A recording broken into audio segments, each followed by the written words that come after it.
এই মুহূর্তে city university ড্যাফোডিলের যে শিক্ষার্থী জিম্মি শিক্ষার্থী ছিল তাদেরকে হস্তান্তর হয়েছে।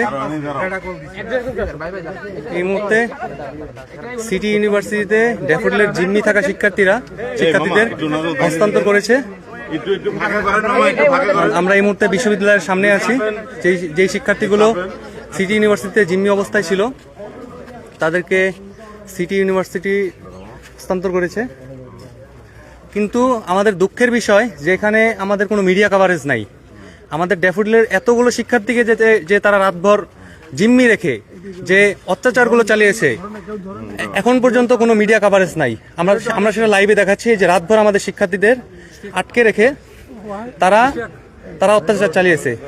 এই যে একজন শিক্ষার্থী, তার অবস্থা দেখুন, আপনারা লাইভেই দেখুন যে এই হলো আমাদের শিক্ষার্থীদের অবস্থা। তারা জিম্মি করে রাতভর আমাদের শিক্ষার্থীদের উপর অত্যাচার চালিয়েছে।